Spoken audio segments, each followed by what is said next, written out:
Good morning, students. Today we are starting the relational model basic concepts. A relation is a mathematical concept based on the idea of sets or tables.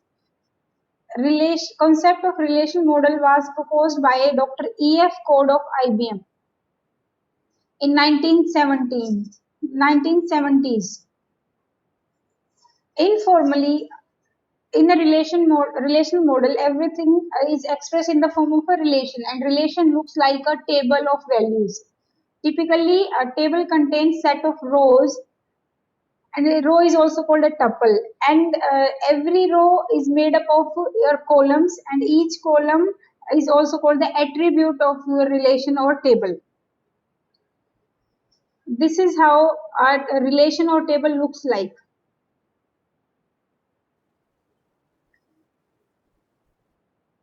See, here, student, it is the name of the table or relation.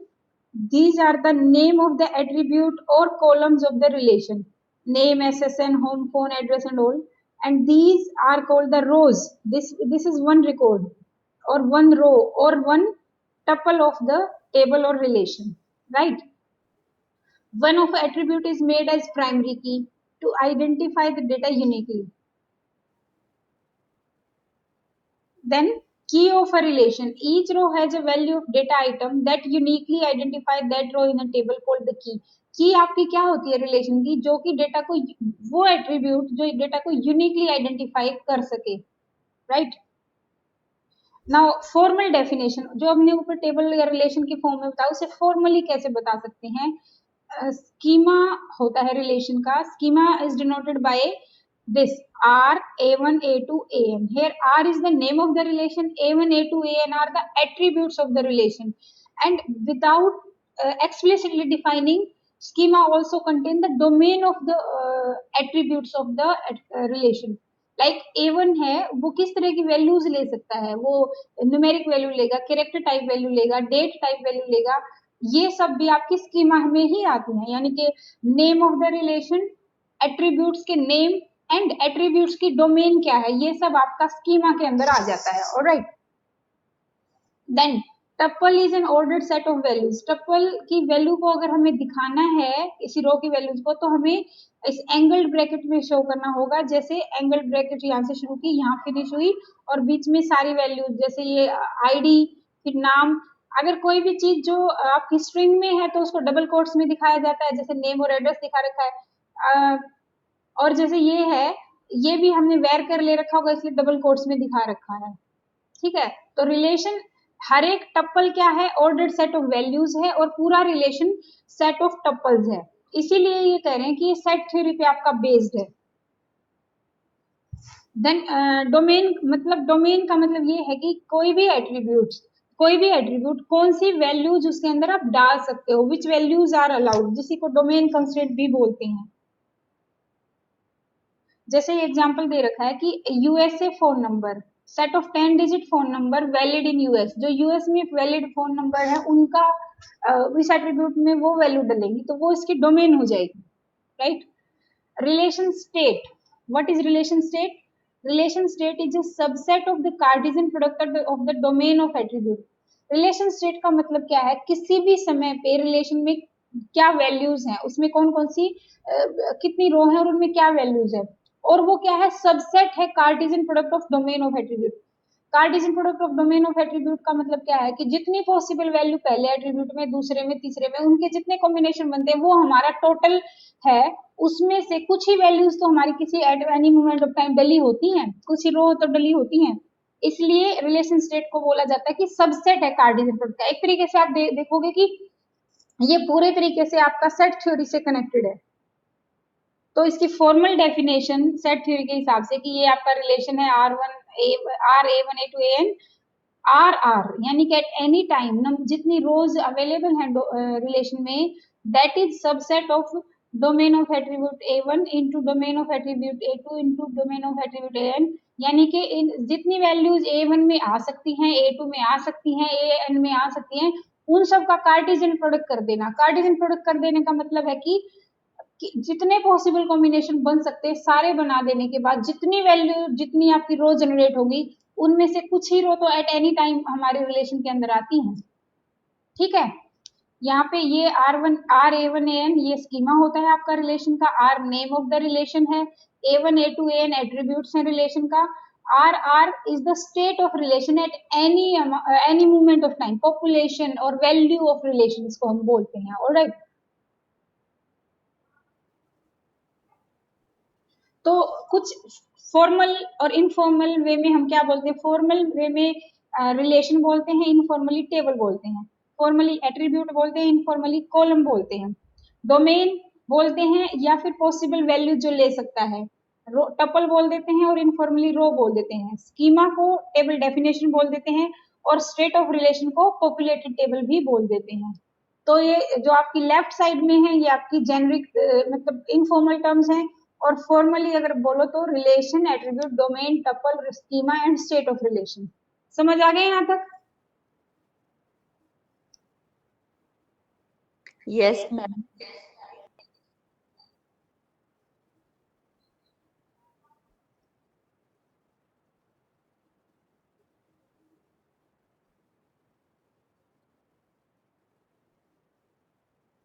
अब हम relational integrity constraint की बात कर रहे हैं। Constraints are the condition that must hold on all valid relation states. Constraint क्या है, आपकी कुछ कंडीशंस, कुछ रिस्ट्रिक्शन है जो आपके रिलेशन की हर एक रो पे लगेंगी, जो जब आप डाटा डालोगे या डाटा रिट्रीव करोगे, डिलीट करोगे, अपडेट करोगे, वो सब करते हुए इन कंडीशंस को देख के ही करना है। तो constraint are conditions that must hold on all valid relation states. There are three types of main explicit schema based constraint, and some are domain, another are schema based constraint जिनको कि domain constraint बोलते हैं। domain constraint का मतलब तो ये हो गया सिंपली कि आपने हर एक एट्रीब्यूट की डेटा टाइप बताई है कि वो किस तरह की वैल्यूज ले सकता है, उसकी डोमेन हमने जब टेबल को या रिलेशन को क्रिएट करते हैं तो हमने बताई है उसकी डोमेन। तो डोमेन कंस्ट्रेंट का मतलब है जब आप वैल्यू डालोगे तो उसी तरह की वैल्यू आप डाल सकते हो, उसी रेंज की वैल्यू आप डाल सकते हो। जैसे अभी हमने एग्जांपल दिया कि यूएस फोन नंबर, उसको न्यूमेरिक तो बना दिया पर उस पर और भी कंडीशन लगाई होंगी कि भाई जो मान लो वहां 9 से या 7 से स्टार्ट होने वाले मोबाइल नंबर है कि 7 से स्टार्ट होने वाले नंबर होगा और वो 10 डिजिट का होगा। इस तरीके की कंस्ट्रेंट जो लग जाएगी वो डोमेन पे, तो डोमेन कंस्ट्रेंट वो होती है। इसके अलावा और जो कंस्ट्रेंट हैं वो डिटेल में तो एक और लेक्चर में मैं करूंगी इससे अगले में, लेकिन यहाँ पे एक बार नाम बता देती हूँ, की कंस्ट्रेंट, एंटिटी इंटीग्रिटी कंस्ट्रेंट और रेफरेंशियल इंटीग्रिटी कंस्ट्रेंट। की कंस्ट्रेंट मतलब आपकी प्राइमरी की किसको बनाना है, एंटिटी इंटीग्रिटी कंस्ट्रेंट का मतलब है कि जिसको प्राइमरी की बना दिया अब उसकी वैल्यूज आपकी नल नहीं हो सकती, डुप्लीकेट नहीं हो सकती। देन रेफरेंशियल इंटीग्रिटी कंस्ट्रेंट क्या कहती है कि फॉरेन की जो कंस्ट्रेंट है कि आपको दो टेबल्स को कनेक्ट करना है तो प्रॉपरली आप फॉरेन की से उनको कनेक्ट करोगे, और there will be some restriction on deletion and insertion of data. एक टेबल में आप इंसर्शन आपकी कंडीशन है, दूसरी टेबल में डिलीशन में कंडीशन है, तभी आपका रेफरेंशियल इंटीग्रिटी कंस्ट्रेंट फुलफिल होता है, जो कि एसक्यूएल में हमने किया भी है, मतलब ओरेकल में उसको रन भी करके हमने देखा है, जिसका तुम्हारा एक प्रैक्टिकल भी है।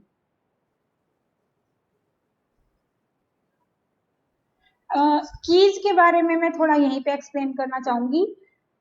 हमारी जो की होती है ना, they are of many types.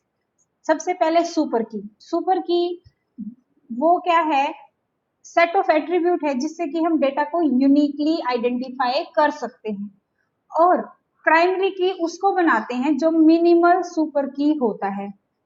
यानी कि सुपर की में तो आपका एक आधा एक्स्ट्रा एट्रीब्यूट हो सकता है, अगर वो एक दो एक्स्ट्रा एट्रीब्यूट भी हटा दिया फिर भी आप डेटा को आइडेंटिफाई कर पा रहे हो यूनिकली, तो इसका मतलब वो हमारी प्राइमरी की बन सकता है। एग्जाम्पल हम ले लेते हैं, जैसे अगर स्टूडेंट डेटाबेस है, स्टूडेंट नाम का एक रिलेशन हमने रखा, उसमें roll number, name, father name, phone number, Aadhaar number, ये फील्ड हमने रखी। तो अगर मैं कहूँ कि roll number plus father name के कॉम्बिनेशन से पता चल जाएगा कि हम किस बच्चे की बात कर रहे हैं, तो वो आपकी सुपर की होगी। लेकिन अगर मैं फादर नेम भी हटा दूं रोल नंबर के साथ से, तो खाली रोल नंबर से भी मुझे पता लग जाएगा कि मैं किस बच्चे के डिटेल की बात कर रही हूँ। क्योंकि वो भी यूनिकली डेटा को आइडेंटिफाई कर सकता है। इसलिए जो मिनिमल सुपर की होगी उस केस में मेरा रोल नंबर से भी मैं डेटा को यूनिकली आइडेंटिफाई कर पाती हूँ, तो वो मेरी प्राइमरी की बन सकती है। अब आधार नंबर को भी मैं अकेले लूं अगर, तो वो भी प्राइमरी की बन सकती है। आधार नंबर और रोल नंबर दोनों ही दे are good candidate for primary key, मतलब उनमें से किसी को भी बना दूं और तो वो मेरी कंडीशन को फुलफिल कर सकते हैं कि यूनिकली आइडेंटिफाई कर सकते हैं, क्योंकि रोल नंबर तो यूनिवर्सिटी या कॉलेज आपको असाइन करता है जो हर एक बच्चे का यूनिक होता है, और आधार नंबर जो आपको गवर्नमेंट ऑफ इंडिया ने हर किसी का यूनिक बना रखा है। तो दोनों ही हमारे काम हमें प्राइमरी की का काम दे सकते हैं, लेकिन चूज तो कोई एक की जाती है। रिलेशन में प्राइमरी की तो एक ही होती है, चाहे तो वो दो एट्रीब्यूट का मिक्सिंग होगी, तो जैसे name plus date of birth हो जाए, या नेम प्लस फोन नंबर हो जाए, या आधार नंबर हो जाए सिर्फ, या आपकी फोन रोल नंबर हो जाए, कोई भी बने, लेकिन प्राइमरी की बनेगी एक, चाहे वो सिंगल एट्रीब्यूट से बने, चाहे वो मतलब दो एट्रीब्यूट से या तीन एट्रीब्यूट से मिलके बने। इसलिए जितनी भी कीज आपकी मिनिमल सुपर कीज हैं और they are candidate for primary key, उनको कैंडिडेट कीज बोलते हैं, राइट। अब जितनी भी कैंडिडेट की हैं उनमें से किसी एक को चूज किया जाता है एज प्राइमरी की, तो जिसको प्राइमरी की किया जाता है वो आपकी प्राइमरी की बन जाती है। बची हुई कैंडिडेट की को ऑल्टरनेट की कहते हैं, कि वो ऑल्टरनेटिवली हम उनको यूज कर सकते थे। ठीक है, यहां तक समझ आ गया कीज का कंसेप्ट? Yes ma'am. ओके, यहाँ से मुझे इतना ही बताना था। Now switching over to the next topic, your closure of an attribute set. It is useful for finding the primary key. Closure पे हम switch करते हैं। Closure of an attribute set. The set of all those attributes which can be functionally determined from an attribute set is called as closure of that attribute set. Closure of attribute set X is denoted by X plus. इसको ऐसे denote करते हैं, किसी भी attribute का या attribute set का closure निकालते हैं, वो कैसे निकलता है, जो फंक्शनल डिपेंडेंसीज है उनका यूज करते हुए उस एट्रीब्यूट से जो जो वैल्यूज ड्राइव होती हैं वो हमारे क्लोजर सेट में आती जाती हैं। इसके स्टेप्स मैं अभी तुम्हें बताती हूँ।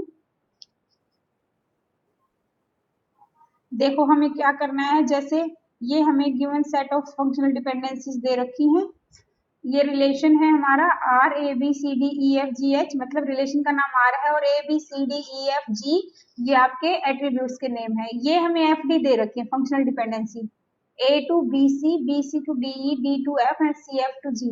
Now let's find the closure of some attribute. जैसे हमें क्लोजर ऑफ ए निकालना है, तो सबसे पहले देखो ए के क्लोजर में ए आता है, ए को तो डाल ही दो। फिर ए से अगर कोई फंक्शनल डिपेंडेंसी जाती है ए से बी सी, यानी कि ए से हम बी और सी को डिटरमाइन कर सकते हैं, तो ए के अंदर ए आया, फिर ए के अंदर ए बी सी आया यूजिंग ए बी सी। फिर क्या देख रहे हैं हम कि बी सी से डी ई निकल रही है, बी सी से डी निकल रही है, तो अब बी सी तो आ ही गया था इसमें, बी सी से आगे डी भी हम निकाल सकते हैं, तो डी भी इसके अंदर आगे। ठीक है, उसके बाद जितने एट्रीब्यूट्स आज अब हमारे यहाँ तक आ चुके हैं, क्या इनसे भी कोई फंक्शनल डिपेंडेंसी ऐसी है कि फर्दर ड्राइव होता है? तो हम देखते हैं कि डी से एफ निकल रहा है हमारा, तो डी से एफ निकल रहा है तो एफ को भी डाल दिया। फिर देखो एफ और सी से मिलके एक और है फंक्शन सी एफ मिलके जी निकल रहा है, तो हमने सी एफ के बाद ये एफ के बाद जी भी डाल दिया इससे हमने। तो इस तरीके से क्या होता है कि एक पहले रिकर्सिव ये प्रोसेस चलता रहता है, पहले आप जिस एट्रीब्यूट का क्लोजर निकाल रहे हो उसका निकाल लिया क्लोजर, जिसका क्लोजर निकाल रहे हो उसको डालो, उसके बाद डायरेक्टली उससे कोई एफडी है, सिर्फ उससे कोई एफडी निकल रही है और कोई और एट्रीब्यूट ड्राइव हो रहे हैं तो उनको डालो, फिर उन एट्रीब्यूट्स के कॉम्बिनेशन से अगर आगे एफडीज हैं और फर्दर एट्रीब्यूट्स निकलते जा रहे हैं तो डालते जाओ। कब तक डालते जाओ, जब तक या तो सारी एफडी खत्म ना हो जाए या आपके जितने भी रिलेशन में एट्रीब्यूट थे वो सारे के सारे आपके क्लोजर में ना आ जाएं। जैसे यहाँ हमारी एफडी भी खत्म होगी और सारे ये भी इसके अंदर आ गए, A B C D E F G, जितने हमारे रिलेशन के अंदर एट्रीब्यूट थे वो सारे ही क्लोजर में आ गए हैं। ऐसा नहीं होगा कि सब में ही आएंगे, ये कोई जरूरी बात नहीं है, किसी में 2-3 ही एट्रीब्यूट निकल सकते हैं। तो अगर कोई एट्रीब्यूट ऐसा है या कोई एट्रीब्यूट का सेट ऐसा है जिससे कि आपके क्लोजर में सारे के सारे एट्रीब्यूट रिलेशन के आ जाते हैं, तो इस तरह के सेट एट्रीब्यूट सेट को हम प्राइमरी की ले सकते हैं, क्योंकि सब के सब, इससे क्लोजर से पता चल रहा है कि सब के सब एट्रीब्यूट हमारे इस एट्रीब्यूट पे डिपेंडेंट है, जिसके क्लोजर में सारे एट्रीब्यूट आ गए, सब डिपेंडेंट है, तो इसका मतलब उसको हम प्राइमरी की बना सकते हैं। तो प्राइमरी की निकालने, प्राइमरी की या वेरियस कैंडिडेट की फाइंड करने के ये मेथड है कि हम एट्रीब्यूट या एट्रीब्यूट सेट का क्लोजर निकालें और उससे फिर जिसके क्लोजर में सारे एट्रीब्यूट आ जाएं तो हम उसको एज प्राइमरी की रख सकते हैं या एज कैंडिडेट की बोल सकते हैं। ठीक है, अब डी का निकाला, डी से एक तो डी ही आ गया और डी से एफ पे जा रहे हैं, डी एफ आ गया, आगे एफ से और किसी पे नहीं जा रहे, तो सिर्फ 2 ही एट्रीब्यूट इसके क्लोजर में आए, राइट। अब सी का निकाला, सी से नहीं, सी का अकेले नहीं निकल रहा क्योंकि सी से कोई एफ डी नहीं जा रही, इसलिए बी सी का इकट्ठा निकाला, बीसी से बीसी आया, बीसी से डीई आया, डीई से एफ आ गया, एफ से जी आ गया, लेकिन इसमें हमारा ए नहीं आया, इसलिए ये इन दोनों का कॉम्बिनेशन हमारा प्राइमरी की नहीं बन सकता या कैंडिडेट की नहीं बन सकता, राइट। तो we can find the keys of a relation using closure. कैसे?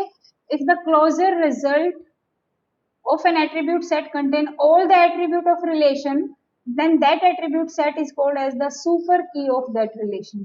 अगर क्लोजर के रिजल्ट में रिलेशन के सारे एट्रीब्यूट आ जाते हैं तो हम कह सकते हैं कि उस चीज को हम सुपर की, कैंडिडेट की या प्राइमरी की, उस एट्रीब्यूट को या उसके सेट को हम बना सकते हैं, राइट।